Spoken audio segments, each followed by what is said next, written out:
You stand at a fork in the road. A job offer, a relationship decision, a new project, or even which book to spend your evening on. And your mind floods with options, doubts, and tiny what-ifs. That feeling of being torn, replaying outcomes, or postponing a choice is one of the most common silently painful parts of modern life because our environments create too many plausible alternatives and our brains are optimized to avoid regret. The problem is not that you lack wisdom. It's that you're trying to evaluate everything at once. Today, I will teach you a single compact decision framework you can use immediately, in under 2 minutes, to choose more quickly and to make choices feel right after you make them. It's called the Two-Criterion Test, measure value and manage cost. The idea is simple but profound. Every meaningful choice can be boiled down to 2 orthogonal questions that your brain can reliably answer when the noise is removed. Criterion 1. Value. What real measurable benefit will this choice produce within a meaningful time window? Criterion 2. Cost. What friction, risk, or loss will this choice impose right now or in the short term? Once you score a candidate on these 2 dimensions and apply a simple threshold rule, you will be able to act decisively and reduce the lingering feeling that you chose the wrong thing. This method is not magic. It's a cognitive distillation that leverages how motivation and risk are processed in the brain. Step 1. Define the decision horizon. Before you score anything, choose the time window for value. 1 week, 1 month, 6 months. Whatever fits the decision's scale. The window matters because some choices pay off slowly and should be judged on a longer horizon, while others are tactical and must be evaluated quickly. Step 2. Specify one concrete metric for value. Don't ask yourself vaguely, will this be good? Instead, pick one measurable benefit that matters to you for this horizon. Examples. Number of focused hours I will gain per week for a productivity tool. Percent salary increase for a job offer. Number of quality social interactions per month for a meetup decision, or minutes of calm sleep added per night for a sleep change. Write that metric down as a single line. Step 3. Choose a simple cost metric. Again, avoid abstract evaluation.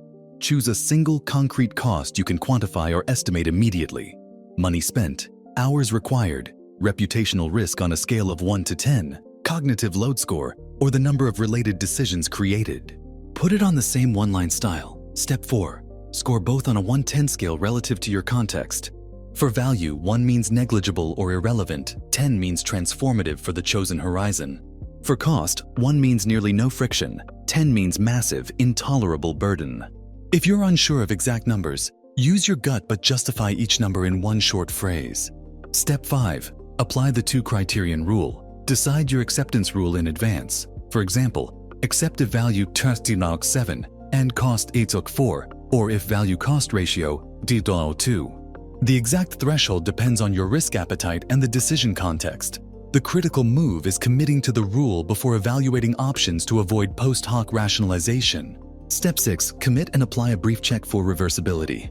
If the choice is reversible or low cost to undo, bias toward giving it a chance even if the ratio is marginal. If irreversible, require a slightly higher ratio.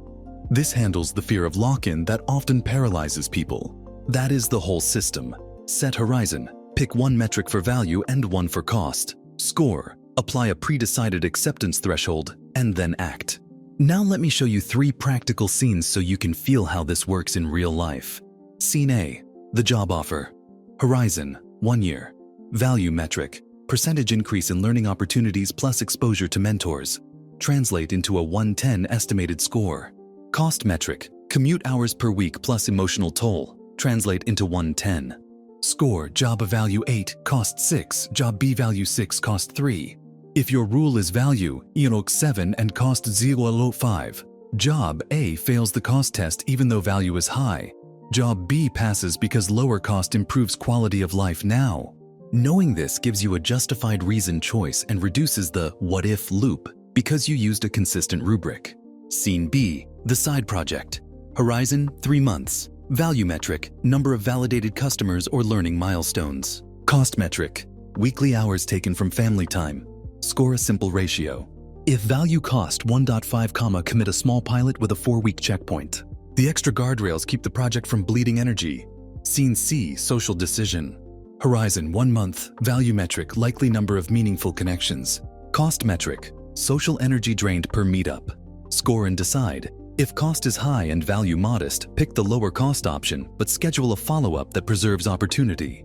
Social decisions are often reversible and benefit from staged experiments. Why this works psychologically? Two forces drive indecision: the fear of missing out on alternative value and the fear of immediate pain. By making both of those forces explicit and comparable, you reduce the cognitive load of imagining endless scenarios. The framework converts diffuse anxiety into two numbers and a rule, and quantitative framing activates parts of your brain better at trade-offs than the storytelling default mode that generates regret. A few high-yield refinements make the two-criterion test robust. Refinement A, the minimum viable test. For choices with uncertain value, design a week-long micro-experiment that costs less than your cost threshold and measures value quickly. Micro-tests reduce uncertainty and make decisions reversible. Refinement B, the time-boxed evaluation. Commit to a decision for a fixed period and predefine a review point. 14 days for habits, 30 days for projects, 90 days for career shifts.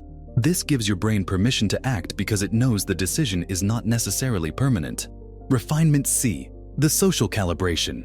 When in doubt, calibrate your scoring by asking one trusted peer two questions.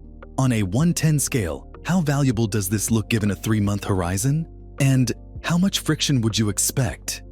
Use their answers to offset your internal bias. Avoid groupthink by treating this as calibration, not delegation. Common objections and how to respond. Objection 1. This reduces rich decisions to numbers and feels cold. Response. The goal is not to remove values, it's to clarify them. You still pick the metrics that align with your values. Numbers are a communication tool for your future self that cuts through noise. Objection 2. I can't quantify some things. Response. Use ordinal scales and short rationale phrases, 2 words max. The act of forcing a simple metric clarifies thinking more than endlessly debating vague pros and cons. Objection 3. I'll rationalize any score to justify my preference. Response. That's why you set the acceptance rule before scoring and optionally add a social calibrator. Pre-commitment reduces self-justification. How to adopt the two-criterion test in 2 weeks.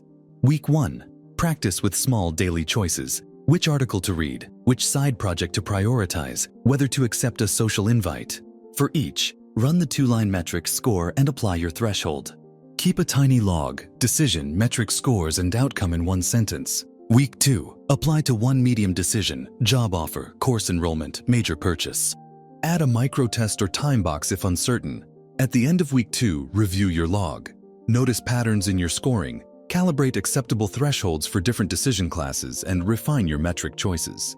2 simple heuristics for faster use. Heuristic 1, reversibility bias.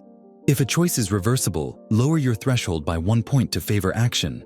Heuristic 2, opportunity cost floor. When a choice blocks a high-value opportunity, raise your value bar to avoid losing rare chances.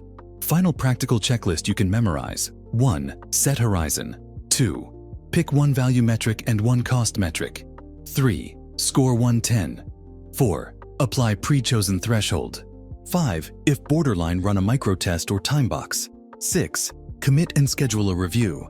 The two-criterion test is short enough to perform in 2 minutes, but deep enough to resolve complex trade-offs. It turns anxiety into structured information and gives you a reproducible way to close decisions without losing optionality. The last point, decision confidence compounds. Each time you use a clear rule and it produces acceptable results, your ability to trust yourself grows. That trust reduces future decision friction and the mental energy spent second-guessing. Try it now. Pick 1 small indecision you have in front of you.